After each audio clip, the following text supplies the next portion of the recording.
Hi again, everyone. I'm Ollie Matthews, and this is Refuge from Narcissism. And this refugee video is sponsored by contribution from Anonymous. And this is Anonymous. This is a follow up from when the borderline mother gets what she deserves. Here is her story. Ollie, I left off with my grandmother being buried in an unmarked grave in the family plot of my uncle's second wife. I agree she got exactly what she had coming to her. There are some things I forgot to mention and some things I'm still piecing together in my mind, but part two was supposed to be about my upbringing, so I'll switch gears. A good summary is that my family is an episode of The Twilight Zone, and I don't think the end of the story turns out like one would expect. My parents were married in the mid 60s. I'm the youngest of three. My brother is the oldest. My sister is the middle sibling. We were raised in church and we're a strict Baptist family. No drinking, no cursing, no telling bad jokes, no watching bad movies. In fact, we couldn't even acknowledge these kinds of things, or we would be just as frowned upon, and it risked a scary repercussion from my father. I remember he once caught me making a funny face at another little girl during the end of service prayer. I wasn't being mean to the little girl, I was just trying to be funny. Immediately after the prayer, he took me into the kids' Sunday school classroom and spanked me with his Bible. No one else saw what happened, but I was so embarrassed that I never forgot it. You were allowed to be a kid. You were allowed to be a kid around my father, but if you went outside the boundaries of expected behavior, you would pay a price, and it probably would have involved a belt. He was critical of other people who went outside of his expectations too. It was tough watching television with him. Everyone or everything was stupid or they were ignorant or an idiot, especially if it involved a minority.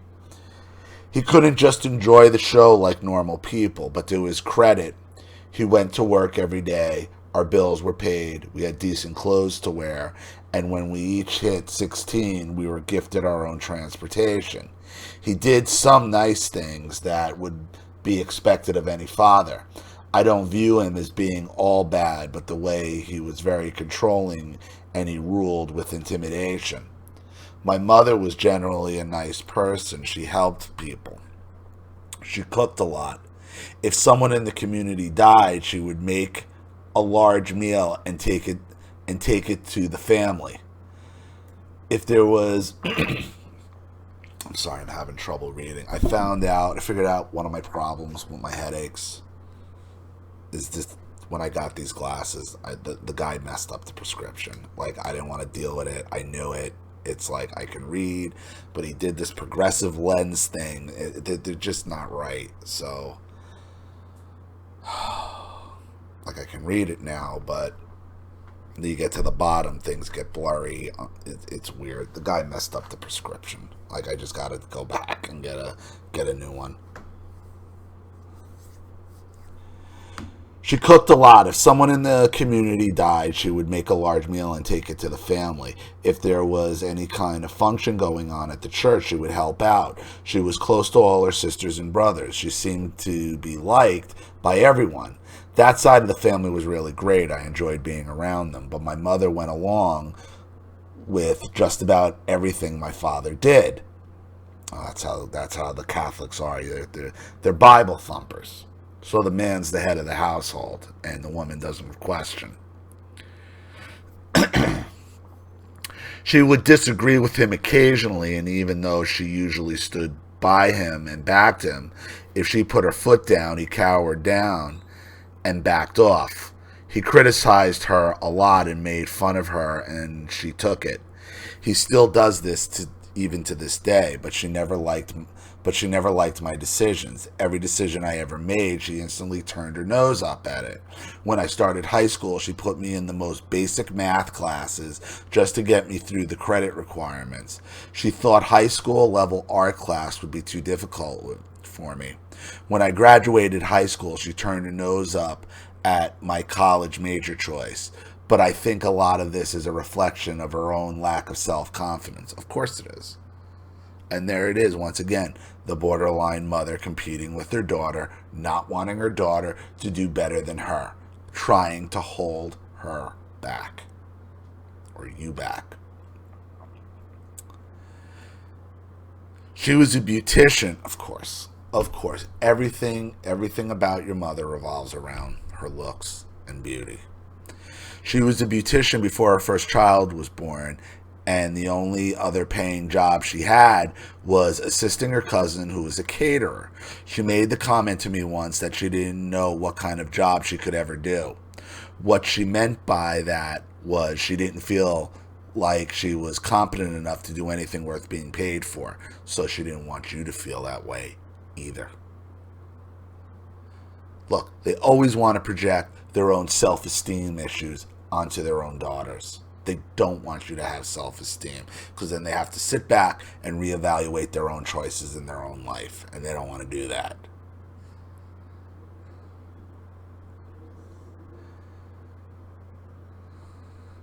I think she projected this lack of confidence onto me, and that's at least partially why she initially turned her nose up at my decisions in life. Yeah, exactly.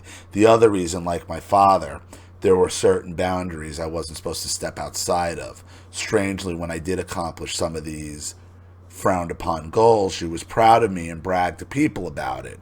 I think your firefighting academy is a great example of this. You mentioned your father criticized you while you were trying to reach the goal, and then happily wanted to go to your graduation when it was finished. Oh, it's so sick. It sickened me.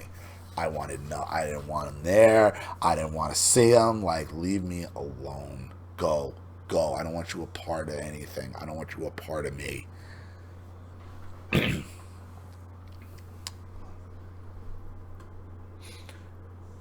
My brother is 8 years older than me. I have one memory of him being nice to me when I was very young.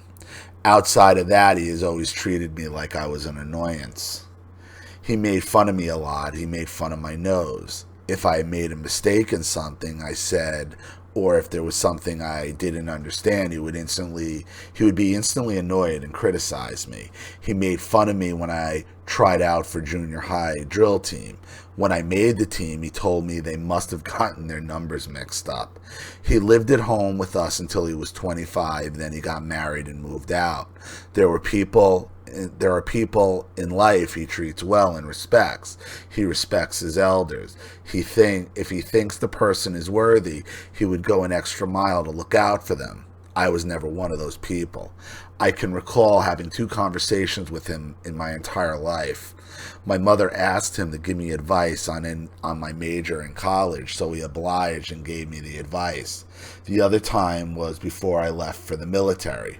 He spotted me talking to people I was not supposed to be talking to and followed me home and confronted me, giving me a stern lecture about my apparent wild behavior in hanging out with these people.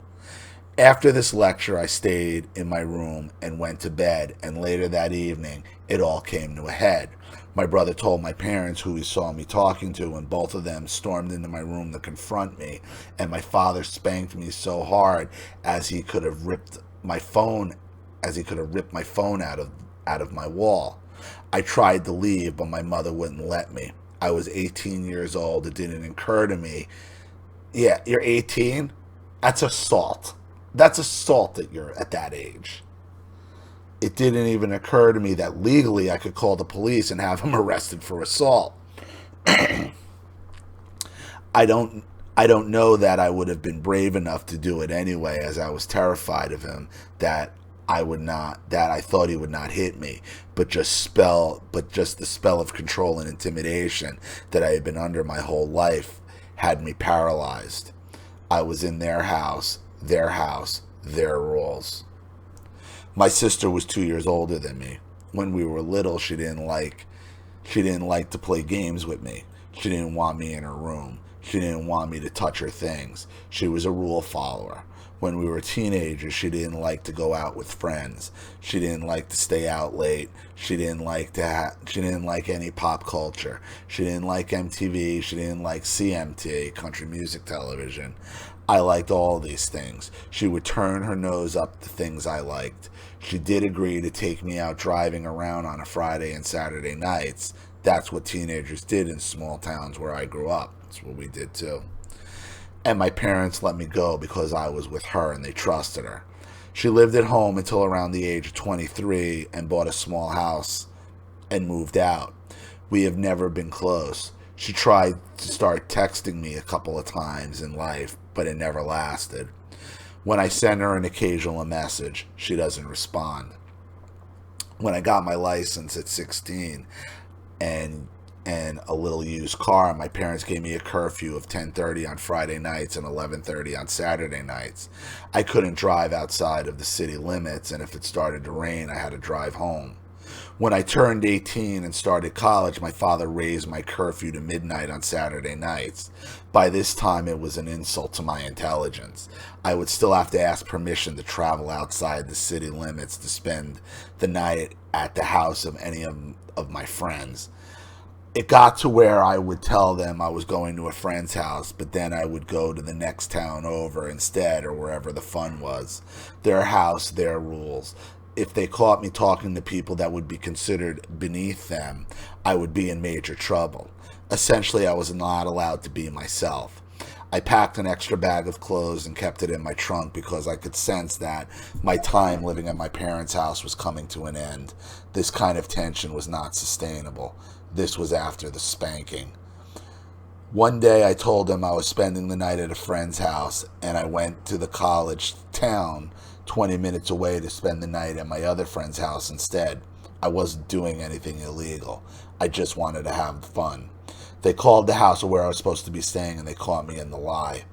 My best friend called me and told me I had been caught, and they were trying to find me, and I knew then that I could never go home again.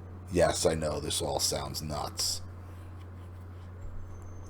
I stayed in the college town for another week or two. Then I stayed with my best friend's brother's family for a couple days trying to figure out my next step. One night, my best friend's brother heard my name come across the police scanner. My father was trying to get me on a stolen vehicle since the car was in his name. He didn't care about the vehicle. He just wanted to find me. I parked the car in a church parking lot and locked the keys inside and left. When my mother finally got me on the phone, keep in mind this is the early 90s and she had to find and call the right house phone to catch me while I was there. The first thing she blurted out was, "Who is E. Jacobs?" Apparently, that was the name of the owner of the car that I parked next to. Poor guy. He was probably carpooling to work or something, and now he's being suspected of doing something crazy with me, a person he had never met. She asked me if I was on drugs. I had never taken drugs in my life and have never drank one sip of alcohol, but you couldn't convince my parents of this. All this drama, and all I wanted was to be left alone and to be and be allowed to be myself. My father started parking his car outside my best friend's apartment to watch who went in and out. The cops finally told him he couldn't do that. I moved in with a classmate and met one of my college I moved in with a college classmate I met in one of my college classes. That went okay for a while, but because I didn't have any money, I became a burden. I knew I needed a job, but the semester was already paid for, and I didn't want to take the post-deadline withdrawal hit on my transcript. I just wanted to finish. I was still trying to figure out what to do. I had never been on my own before. I eventually moved into the spare bedroom of another friend. Her husband had classes at the same college, so I rode with him. The schedule wasn't the same, so I spent a lot of time in the lobby doing homework or just hanging out. One day, my mother walked in to visit me in the lobby, cry, and shame me for what I was doing to the family. I was not in It was not in me to walk away from her, so I just sat there and gave her minimal answers. I couldn't get away from these people. No matter where I went, they found me. She finally got tired of me ignoring her, and she walked out crying. She did this a few times. I can't remember exactly where I saw her, but my sister found me once also. I may have been in the same lobby at the college. She wanted to give me a photo album of family pictures to remind me what we used to be, and I guess to make me reconsider and move back home. She was still living with my parents, of course.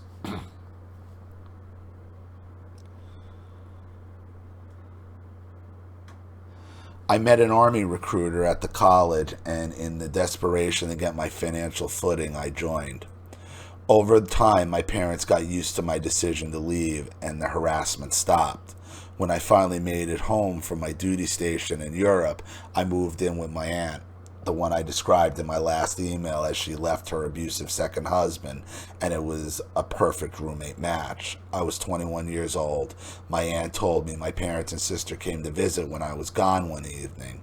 They asked her to go through my things and find pictures to show them what I had been doing and who I had been doing it with while I was stationed in Europe.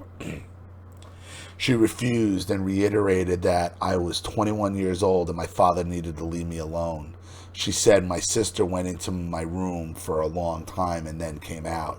She couldn't prove it, but what else could she have been doing other than looking through my things for the very thing my parents were asking for? My father never bothered her again about snitching on me. But we do remember seeing the landlady driving up and down the road, and my father was the one who got us in this place. So just based on his track record, we thought he had asked her to monitor the place and report what we were doing. Eventually, my aunt moved to another state to live with her daughter, Katrina, and having been in the military, I grew tremendously bored with my hometown. I joined the military again and left. Of course, they didn't like that decision either, but at least they didn't harass me about it or try to sabotage me. When I was 29, I got pregnant and left the military. I absolutely did not want to go back to my home state. A married couple I knew in the military asked me to move in with them until I got a job. I told my mother the situation and she freaked. It was like I was 18 all over again. She wasn't as bad this time, but she was annoying. I finally got the nerve to tell her she never liked any decision I made. I had never confronted her before. She apologized and said she didn't know I felt that way. And from that day on, she stopped criticizing me and stopped harassing me. She started acting like a regular mom. I know this doesn't seem possible, but she did. One day, I guess about 5 years ago, in a conversation she was talking about someone who was having trouble with their kid, and she compared it to that trouble we had with you. I was taken aback and repeated, "The trouble you had with me," with a confused and angry look on my face. She stopped and seemed to retreat and never mentioned it again. During my pregnancy in 2005, my mother calmed down. My father sent me an email. He said I was acting like a child and I needed to terminate the pregnancy and move back. I thought he was a Christian. He wanted you to have an abortion?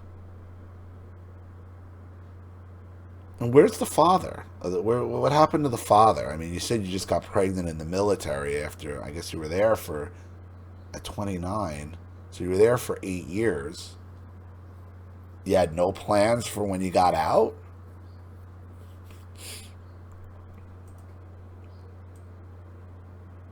He said I was acting like a child and needed to terminate the pregnancy and move back home, and I was still young enough to get a job with the state.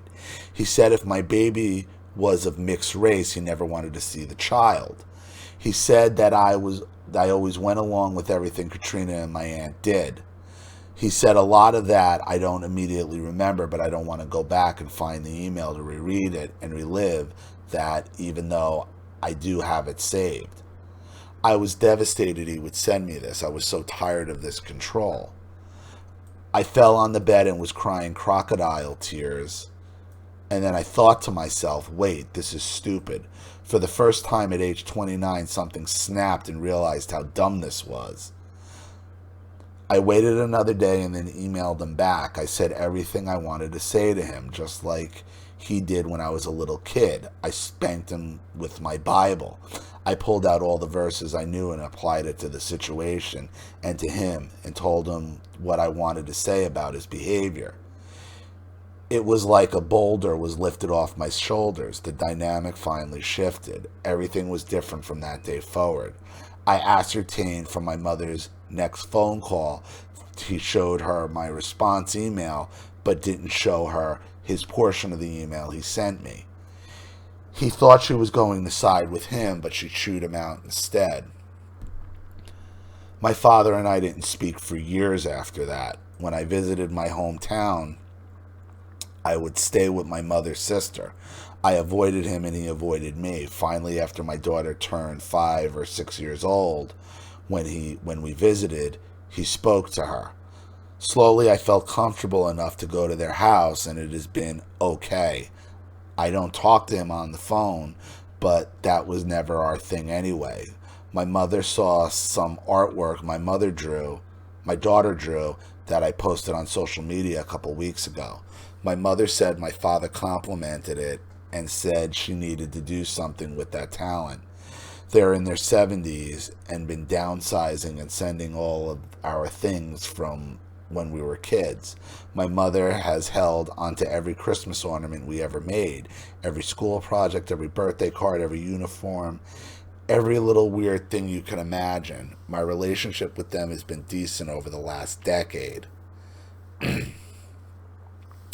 They basically turned into just mom and dad, but I live a secret life and tiptoe around topics. I still don't tell too much. I don't say too much. I don't reveal too much.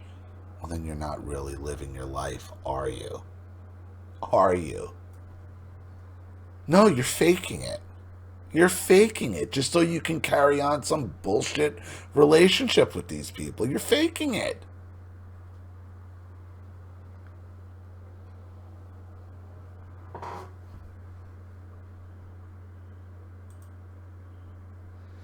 I don't say much. I don't reveal too much. I give them the presentation that will keep them satisfied. Why are you keeping them satisfied? I live several states away from them. This is my broken plate of the analogy that you provided. Even though a huge part of the fear was broken when I sent that email to my father, I'm still somewhat terrified of their potential instant critical responses to whatever thing I might decide to tell them, or whatever thing they might accidentally find out, even the smallest thing. Likewise, I fear criticism from other people. I don't like confrontation with anyone. I'm not confident in my decisions. Part of me is extremely weak. Part of me is extremely strong. I think this is all part of my broken plate. My brother doesn't talk to me. My sister doesn't talk to me. Oddly, my aunt and her daughter, Katrina, live right here in the same city as me, and they never call me or text me either. I used to visit my aunt quite a bit, and then COVID hit, and I didn't want to offend Katrina by putting my aunt at risk with continued visits. I called my aunt a couple times, but she doesn't answer. She used to call me a lot, but she doesn't anymore. I tried texting Katrina a few times to schedule a visit with her and her family, but she left it open-ended. She replied that they bought another house and moved. If I had popped up for a surprise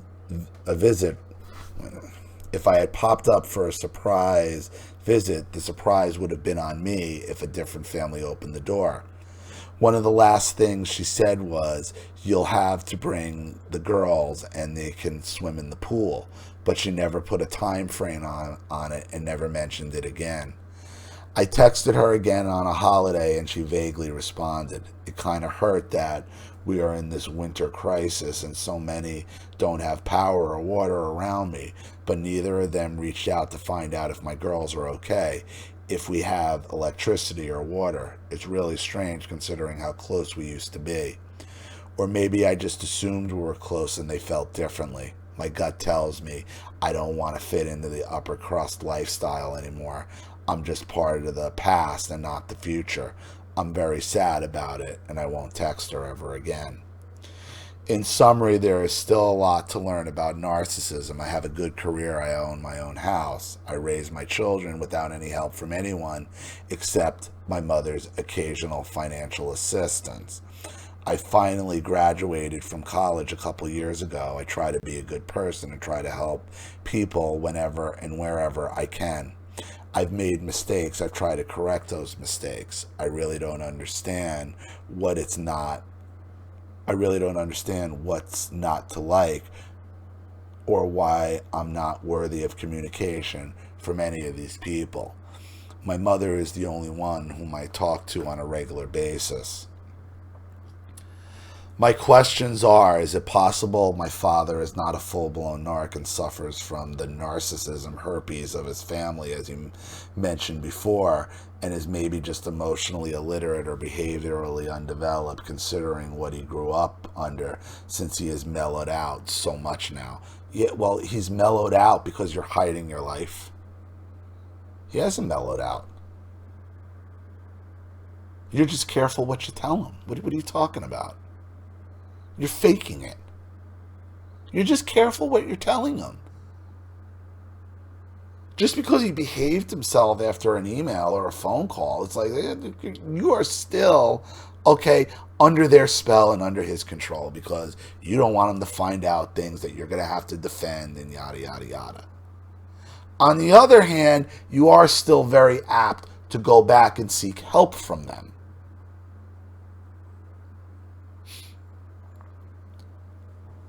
What it seems like to me is, at least with your aunt and Katrina, they just get sick of the drama.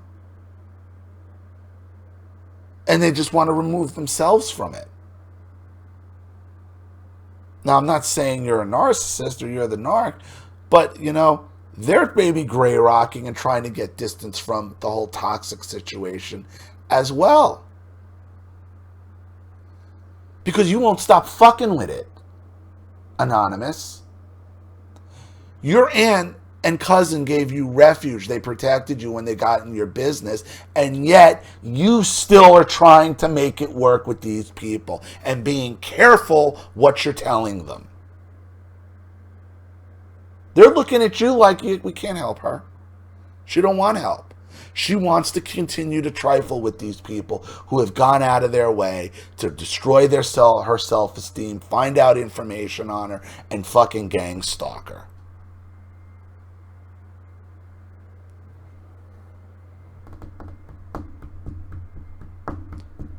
You're faking it. You're faking it. Because you don't want to stand up to your boomer parents. You think you stood up to the boomer. You haven't. You haven't, because you're still faking it.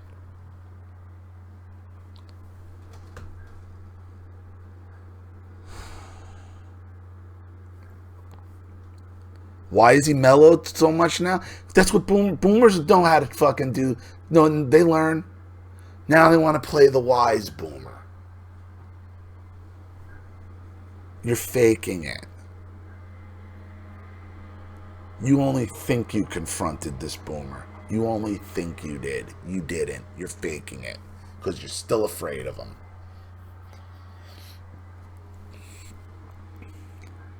I just can't nail down from his flip-flopping that he is a true narc.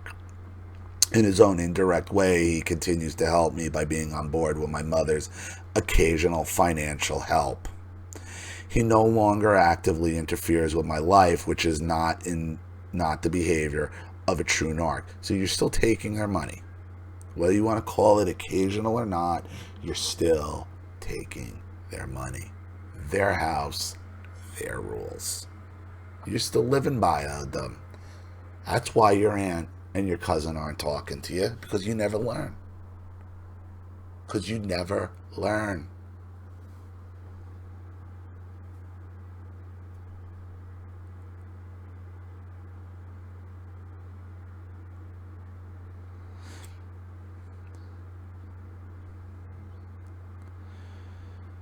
He's no longer actively interferes with my life, which is not the behavior of a true narc. Narc parents always try to sneak back to hurt and not help. What do you think? They don't have to sneak back. You're You're there.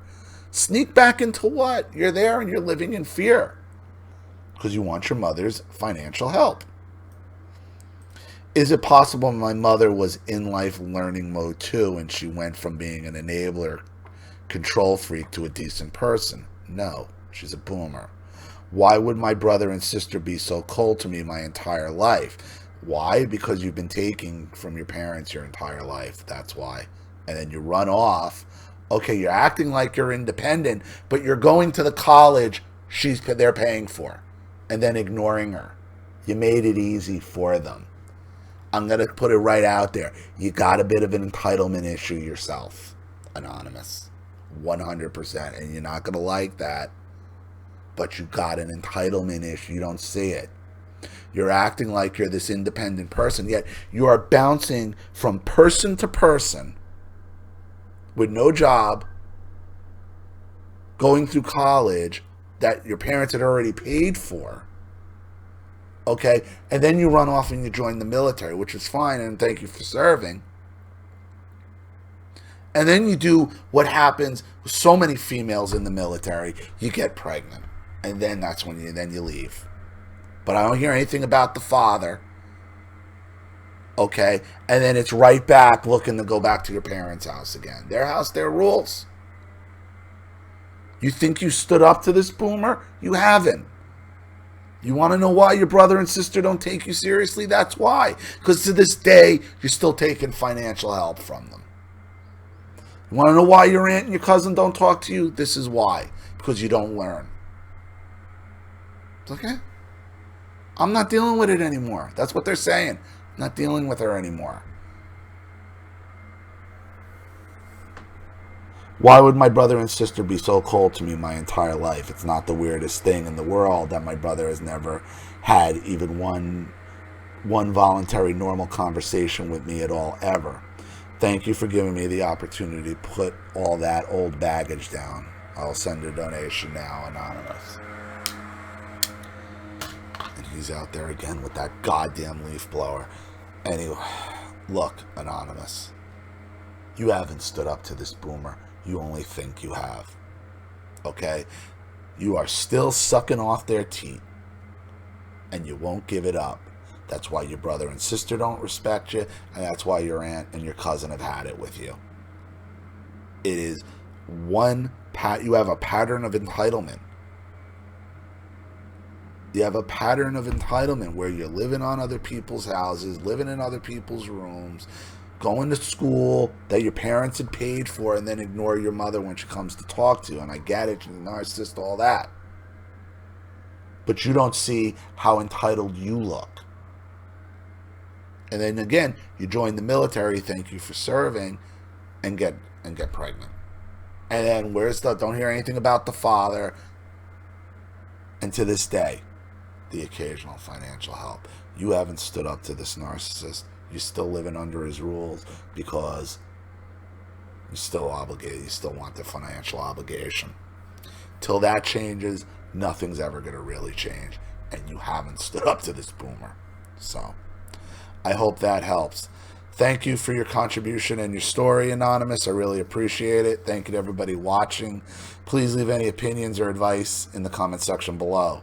And again, if you want your story read on the channel, you have a topic you'd like me to cover, something you'd like me to expose, you'd like to set up a Skype phone call, have a private video made, you'd like to sponsor a video for someone who needs help and can't afford it, or you'd just like to make a contribution to the channel in general to keep it supported, growing, and successful, because this channel survives 100% on contributions from all of you. Without you guys, all of this goes away. So if you like what you see here and you want to see more videos like this, you know what to do with the PayPal and email links in the description box.